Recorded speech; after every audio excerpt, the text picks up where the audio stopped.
जय हिंद दोस्तों, कैसे हैं आप सभी। आई होप आप सभी अच्छे होंगे। दोस्तों आपको हिस्ट्री में बता रहा हूँ, सारी हिस्ट्री मैंने आपकी कवर कर दी है। एंशिएंट, मॉडर्न और आपकी मीडिएवल, तीनों ही पार्ट मैंने हिस्ट्री के आपके कवर किए हैं। तो आपकी मॉडर्न हिस्ट्री चल रही थी और मॉडर्न हिस्ट्री भी मैंने आपकी कवर कर दी है। सारी ही क्लासेज आपको मिल जाएंगी, प्लेलिस्ट तैयार है। तो प्लेलिस्ट में जाकर के आप एक एक क्लास करके भी देख सकते हैं वहाँ से। ठीक है, तो आज मैं आपको बताने वाला हूँ इतिहास में जितने भी इंपॉर्टेंट युद्ध हुए हैं, ठीक है ना, जो भी प्रमुख युद्ध थे और किस किस के बीच हुए हैं और कौन हारा कौन जीता। ये इंपॉर्टेंट होती हैं चीजें युद्ध के बारे में। एक तो कि कौन सा युद्ध है, कब हुआ है और किस किस के बीच हुआ है और उसमें से कौन जीता या कौन हारा है। बस ये चीजें आपको थोड़ी सी ध्यान रखनी होती है। इंपॉर्टेंट फैक्ट यही होते हैं। पर जानने को तो और भी डिटेल में आप जान सकते हैं सारी चीजें, लेकिन अभी मैं सिर्फ आपको प्रमुख युद्ध और कब कब किस किस के बीच हुआ वो बताने वाला हूँ। ठीक है भाई, और ये आपके सारा पूरा इतिहास के हैं, ये नहीं कि मॉडर्न हिस्ट्री के सिर्फ, ये आपके शुरू से लेकर के यानी कि एंशिएंट, मीडिएवल और आपके मॉडर्न, तीनों ही हिस्ट्री के पार्ट मिला करके जितने भी इंपॉर्टेंट हैं वो मैं आपको बताने वाला हूँ। ठीक है भाई, तो आप लोग बने रहेंगे भाई, क्लास में इंपॉर्टेंट क्लास है क्योंकि, और ये आपकी हिस्ट्री की लास्ट क्लास भी है। ठीक है भाई, आपकी हिस्ट्री की लास्ट क्लास है।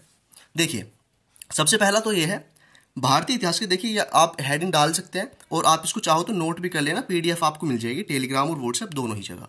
सबसे पहला है हाइड स्पीच का युद्ध। ठीक है, हाइड स्पीच का युद्ध। अब ये क्या है, तो ये देखिए कहां पर हुआ था। तो सबसे पहले बात तो कि किस किस के बीच हुआ था। ये हुआ था सिकंदर के बीच हुआ था। सिकंदर और राजा पोरस थे, पंजाब के राजा थे पोरस, उनके बीच हुआ था। ठीक है, इसमें सिकंदर जीत गया था, ये सभी जानते हैं, सिकंदर जीता था यहां पर। ठीक है, हाइड स्पीच का युद्ध हुआ था 326 ईसा पूर्व हुआ था ये। ठीक है, बिफोर क्राइस्ट। ठीक है, ये आपको थोड़ा सा ध्यान रखना है। ईसा पूर्व और ईसवी में अंतर आप सभी को पता होना चाहिए। ईसा पूर्व उल्टा चलता है और ईसवी आपका आगे चलता है। ठीक है, तो हाइड स्पीच का युद्ध याद रहेगा सभी को। चलिए, उसके बाद देखिए कलिंग। अब देखिए हाइड स्पीच के युद्ध के बारे में थोड़ी सी बात आप जान लो कि सिकंदर ने पोरस को हरा तो दिया था, लेकिन ये नहीं है कि पहली बार में हरा दिया था, कई बार पोरस भी जीता था, लेकिन बाद में सबसे लास्ट में जो युद्ध हुआ था उसमें ही सिकंदर जीत चुका था, पोरस हार चुका था। तो ये इंपॉर्टेंट युद्ध माना जाता है हाइड स्पीच का युद्ध। ठीक है भाई, उसके बाद देखिए कलिंग की लड़ाई हुई थी। कलिंग की लड़ाई कब हुई थी, ये हुई थी 261 ईसा पूर्व। ठीक है, 261 ईसा पूर्व। तो ये किस किस के बीच हुई थी, सभी को इंपॉर्टेंट है, वेरी वेरी इंपॉर्टेंट है, सभी को पता होनी चाहिए भाई। अशोक ने कलिंग पर आक्रमण कर दिया था। ठीक है, तो ये यहाँ पर इतना याद मत रखना कि किस किस के बीच हुई थी, बस इतना आपको याद रखना है कि जो सम्राट अशोक था उसने कलिंग पर आक्रमण किया था और युद्ध के रक्तपात को देखकर उसने युद्ध त्याग दिया था। ठीक है ना, उसने बोल दिया था कि मैं आज के बाद युद्ध ही नहीं करूंगा।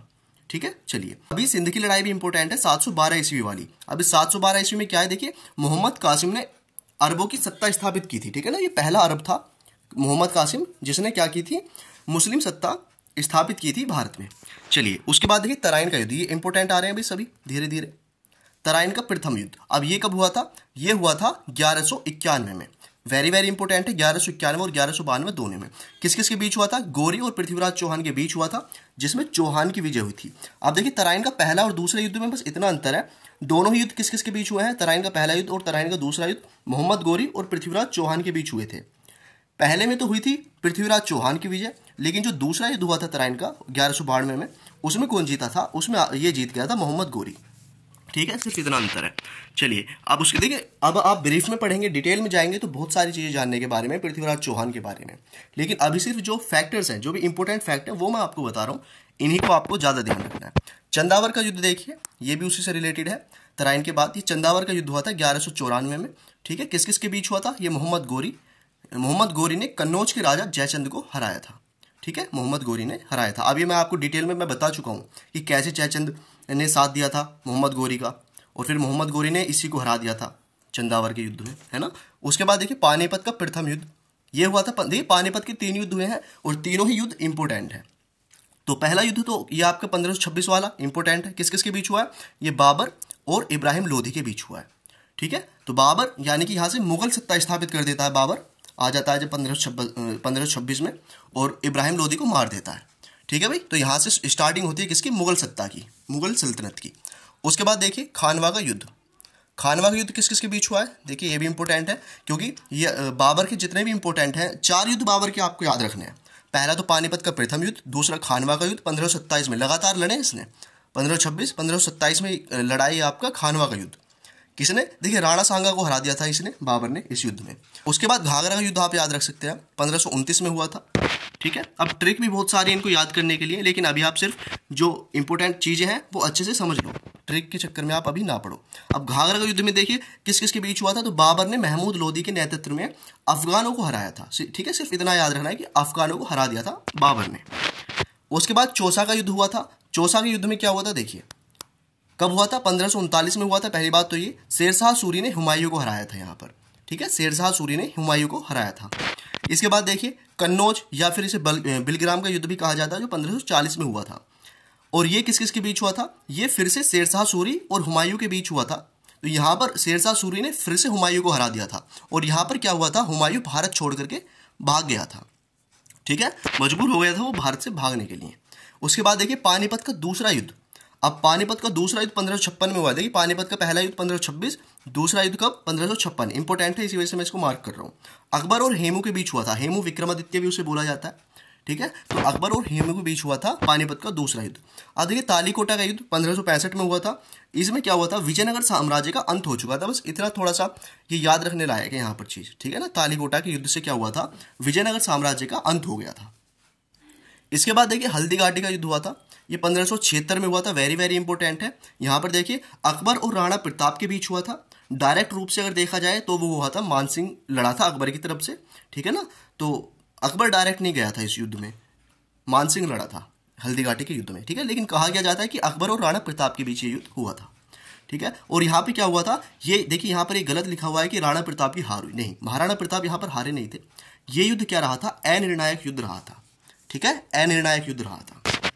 चलिए उसके बाद देखिए प्लासी का युद्ध। प्लासी का युद्ध देखिए ये हुआ था 1757 में।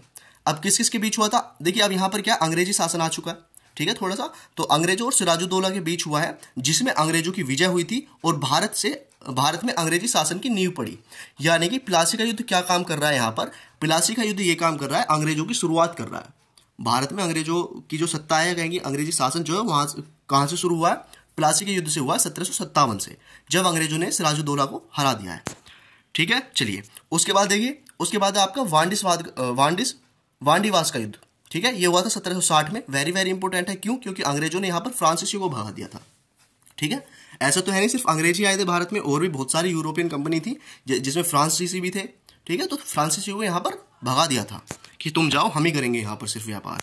और व्यापार का क्या, फिर तो वो शासन ही करने लगे। उसके बाद देखिए वांडीवास के युद्ध के बाद पानीपत का तीसरा युद्ध आता है, जो 1761 में हुआ है। वेरी वेरी इंपॉर्टेंट है, पानीपत के तीनों ही इंपॉर्टेंट है। अब किस किस के बीच हुआ है, तो यहाँ पर देखिए अब्दाली के बीच और मराठों के बीच यहाँ पर हुआ है। ठीक है, चलिए अहमद शाह अब्दाली और मराठों के बीच। उसके बाद देखते हैं, ये यहाँ पर फ्रांसीसी, ये पार्ट गलत आ चुका है। चलिए उसके बाद देखिए बक्सर का युद्ध। अब बक्सर का युद्ध हुआ है 1764 में। इंपॉर्टेंट है 1764 में। बक्सर का युद्ध कई बार पूछा जाता है। बक्सर का युद्ध 1764 में हुआ है, अंग्रेज और सिराजुद्दौला के बीच में हुआ है। अब देखिए सिराजुद्दौला के साथ दो और लोग थे यहाँ पर, कौन कौन, मीर कासिम और एक शाह आलम द्वितीय। और ये कौन था, ये मुगल शासक था उस समय का। तो अंग्रेज थे, यानी कि एक तरफ तो ईस्ट इंडिया कंपनी थी और एक तरफ तीन लोग थे, कौन कौन, सुजाउद्दौला, मीर कासिम और शाह आलम द्वितीय। और यहाँ पर अंग्रेज जीत चुके थे। ठीक है ना, यहाँ पर मतलब कि यहाँ पर त्रिकूट बनाया था इन्होंने, लेकिन त्रिकूट बनाने के बाद भी ये लोग हार चुके थे अंग्रेजों से। ठीक है भाई, चलिए अब देखिए प्रथम आंग्ल मैसूर युद्ध अब आता है, यानी कि जो मैसूर में युद्ध लड़े गए हैं वो देख लेते हैं। जो पहला हुआ है वो हुआ है 1767 से 1769 तक, यानी कि 2 साल ये युद्ध चला था। हैदर अली कौन था, टीपू सुल्तान के फादर थे हैदर अली, उनके बीच और अंग्रेजों के बीच हुआ था। यहाँ पर अंग्रेजों को हरा दिया था हैदर अली ने। ठीक है, उसके बाद देखिए द्वितीय आंग्ल मैसूर युद्ध, यानी हुआ था 1780 से 84 के बीच। ये आपका हैदर अली और यहाँ पर अंग्रेजों के बीच हुआ था, जो कि अनिर्णायक युद्ध रहा था। ठीक है, यहाँ पर संधि हो गई थी एक।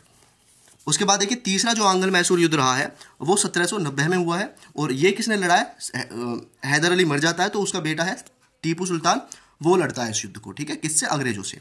और यहाँ पर ये लड़ाई भी समाप्त हो जाती है एक संधि के द्वारा ही।